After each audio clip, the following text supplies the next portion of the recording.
नमस्ते मित्रांनो, आपण पाहूया बाळूमामाच्या नावानं चांगलं. आपण पाहतो तळावर बापू येतो. मामा म्हणतात, अरे काय र गेलास तर तिकडंच गेलास, मामांना विसरलास की काय? तर बापू बोलू लागतो, नाही मामा तसे काय नाही, थोडी कामं होतीत आणि आठवण तर येतच होतं मामा तुमचं. मामा पुढे बोलतात, बरं ठीक आहे, समधी घरात कसे आहेत, बरे आहेत नव्ह? बापू बोलतो, होय मामा सगळीजणं बरे आहेत बघा. आता म्हटलं थोडं सेवा करावं तळावर म्हणून इकडं आलो आहे. आणि सरस्वती तू कशी आहे, बरे आहे ना? तर ती बोलते, होय मामा बरं आहे आम्ही. आणि हा बापू वगैरे त्रास देतोय का? तर ती सांगते, नाही नाही तसं काय नाही. मामा म्हणतात, मला समजतंय सर्व. सरस्वती बोलू लागते, तसं काही नाही मामा, फक्त हे थोडं हट्टी करतात, ऐकत नाहीत तेवढंच, बाकी सर्व ठीक आहे. आणि हे म्हणत होते की मामांकडे जायचं आहे, तळावर जायचं आहे. मामा म्हणतात, होय त्याची भक्ती आहे, श्रद्धा आहे, आणि तो कसं बी तू नाही म्हणले असती तरी तो एकटासुद्धा इकडे आला असता बघ. बापू बोलतो, होय मामा. पुढे मामा सांगू लागतात, कसं आहे त्याने आधी इथं तळावर काम करून गेला आहे, सेवा केला आहे, लोकांची सुद्धा सेवा केला आहे त्याने, आणि त्याचं त्याला पुण्याहीसुद्धा मिळेल. आणि बापू कसा आहे ते मला ठाव आहे की, आणि तुझी सवय ती आधीची गेली काय नाही रे, मध्ये मध्ये तोंड घालायची. तर बापू बोलतो, मामा मरे पण कसं जायचं, ते राहणारच की आता.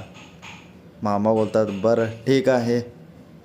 पुढे आपण पाहतो दिनकरचे वडील व आई दिनकरला खूप समजावत असतात, अरे तू तळावर जा, मामांची तिकडे सेवा कर, लोक येतील त्यांची सेवा कर, तळावर पडलेले कामं सर्व कर, कसं आहे तुझं पुढं कल्याण होईल, सर्व तुझं चांगलं होईल. दिनकर बोलत असतो, आई बा माझं मग शिक्षणाचं काय करायचं, मग शिक्षण माझं आहे, अभ्यास कसं होणार माझा, मग मी कसं काय करायचं? तर त्यांची आई सांगू लागते, अरे शिक्षण तर होईलच की, पण थोडंफार तू काम तिथं केलं तर काय व्हायचं, 8 दिवस तरी आहे, नाहीतर लागली तर 1 महिना लागल, तेवढं तू कर म्हणजे तुझं चांगलं होईल. कसं आहे नुसतं शिक्षण होऊन पण उपयोग नाही, थोडं तुला आशीर्वाद असलं पाहिजे, म्हणजे सर्व तुझं चांगलं होईल बघ. दिनकर बोलू लागतो, तुम्ही मामा मामा करता, काय आहे तसं एवढं? तर दामोदर सांगू लागतो, अरे मामांची भक्ती केलंस, सेवा केलंस तर तुला समजल तिथं काय आहे, आणि मामा कोण आहेत ते. मामा देव आहेत. मी सुद्धा तिथे काम केलो आहे आणि मला माहीत आहे की मामा कसे आहेत, त्यांचे चमत्कारसुद्धा मी पाहिले आहेत. तू गेलास तर तुला सर्व समजल, म्हणून तुला जा म्हणत आहे. आणि हे बाकीचे लोकांचं तू ऐकत बसू नकोस, तू शिकला आहेस, ये आहेस, आणि तिकडे तळावर काय करत आहेस असे म्हणत असतील तर त्यांचं ऐकू नको, आमचं ऐक. 8 दिवस जा, लागली 1 महिना जा, पण जा काहीतरी सेवा करून ये, म्हणजे कसं तुझं चांगलं होईल बघ.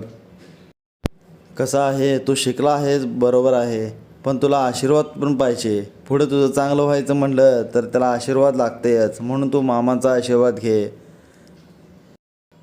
आणि असं समज आपण जसं देवाला जातो, पूजा करतो, तसंच आहे हे. देव आता आपल्यासमोर आहेत, आपण त्यांना पूजा केलं पाहिजे, सेवा केली पाहिजे, मग तर आपलं चांगलं होईल ना मग. म्हणून तुला सांगत आहे तिथे जा. दिनकरची आई बोलू लागते, हे बघ पोरा, आम्ही तुझ्याकडून कधीच काही मागितलेलं नाही, तुला कधीही काम सांगितलेलं नाही, आणि तुला जर सांगितलं तर तू कधी केलं नाहीस. आता तुला एकच सांगत आहे, फक्त तू तळावर जा आणि तिथे फक्त जे काही कामं पडतील ते कर, आणि मामांची सेवा कर. फक्त 8-10 दिवसचं तर गोष्ट आहे, तेवढं तू कर, बाकी काही ऐकलं नाहीस तरी चालेल आमचं. इकडे दिनकर खूप विचारात पडतो, त्याला आता काहीही समजत नाही की काय करावं. तो बोलतो, बरं ठीक आहे, तुम्ही एवढं सांगत आहे तर मी जातो मग तळावर आणि तिथे सेवा करतो, बघूया काय होतं या ते. मग हे ऐकून दिनकरचे आईवडील खूप आनंदी होतात व ते म्हणतात, बरं झालं तू आमचं ऐकलं आणि लागलीच तू निघ इथून. दामोदर म्हणतो, हे ह्याचं गातोडं दे, ह्यो जाऊ दे इथून लवकर आणि तिथे सेवा करू दे, मामाच्याकडे जाऊ दे ह्याला. दिनकर आता तळावर निघालेला असतो. मध्ये वाटेत त्याला मित्र भेटतात व म्हणू लागतात, हे दिनकर इकडे ये बरं. अरे तुला सांगत आहे इकडे ये. आणि कुठे चालला आहेस? दिनकर म्हणतो कुठे नाही. तर ते मित्र बोलू लागतात, अरे मग चाललायस तर खरं, मग कुठे चाललायस ते सांग की. दिनकर म्हणतो तुम्हाला सांगून काय करायचं आहे ते, जातो माझं मी. ते दोघेही बोलतात मामांच्याकडे चालला आहेस ना मग, म्हणजे तळावरच जात आहेस तू आणि आम्हाला न सांगता जात आहेस. कर तुला काय करायचं आहे ते. एवढं शिकून तुझं काही उपयोग नाही. आता तळावर जाऊन तिथं कामं करणार तू, मेंढरं चारणार, तिथली शेण पडलेलं काढणार. कसं वाटतं या तुला हे? अरे बाबा तुला आम्ही काही 4 गोष्टी चांगलं सांगत आहे ते तू ऐकत नाही. आता सर्व लोक बाळूमामा बाळूमामा करत आहेत, त्यांना काही कळत नाही सुद्धा. आणि तुला पण आता शिकून तू हे करत आहेस, तुला तर बरोबर वाटतं आहे काय हे? दिनकर म्हणतो आता काय करायचं मला बी कळत नाही. आता घरचे म्हणत आहेत की जा तिथे, आणि त्याला काहीही पर्याय नाही आता. ते 2 मित्र बोलतात अरे मग नाही बोलायचं की सरळ. दिनकर म्हणतो आता कसं काय म्हणायचं, एवढं सोपं नाही वाटतं काय ते तुला? तेवढं सोपं नाही ते नाही म्हणायला. ते दोघे मित्र बोलतात अरे काय बाबा तू शिकलास आणि तिथे जाणार आता तळावर. अरे तो ह्यो होता मित्र आपला, तो बघ आता नोकरी करत आहे शिकून, आणि तू इथे शिकून मामाची मेंढरं वगैरे चारणार, तिथलं शेण काढणार, तळावर कामं करणार. अरे मामांना माणसं कमी पडतात म्हणून ते बोलवतात बघ इकडच्या तिकडच्या लोकांना. दिनकर म्हणतो आता ते काही मी ऐकणार नाही, आता मला काही पर्याय नाही. आई वडीलसुद्धा म्हणत आहेत तळावर जा, आता मी तळावर जाणार आहे आता. ते मित्र बोलतात बरं ठीक आहे बाबा, तुला जसं वाटतं या तसं तू कर, पण आमचं तू काय ऐकत नाहीस. सांगितलेलं तर तू ऐकलंस तर तुझं चांगलं होईल बघ.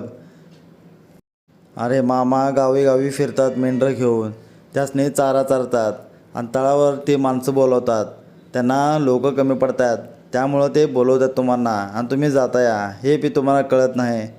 दिनकर म्हणतो आता काय करायचं, आईवडिलांची इच्छा आहे की मी तळावर जावं, सेवा करावं, म्हणून तर मला जावं लागतं या बघ तिकडं आता.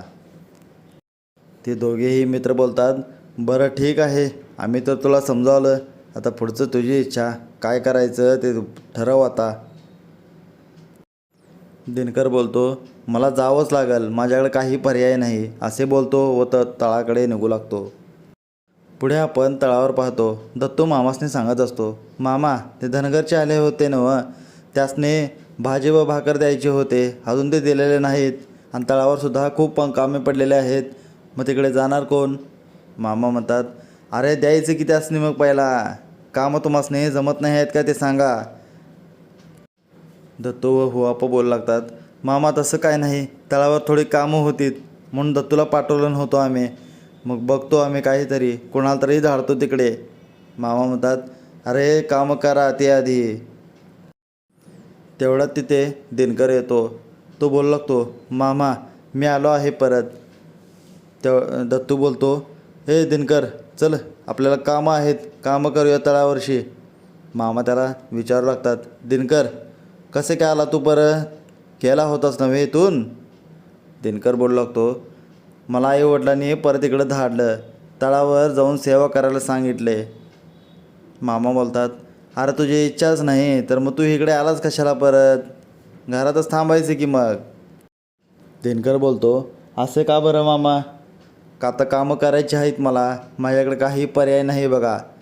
तर मामा बोलतात अरे तुझ्या मनानं तू कामं करणार असशील तर इथे कामं कर, तुझ्यावर काय असं जोर जबरदस्ती नाही, इथं काय कामं अडणार नाहीत बघ तुझ्यामुळं.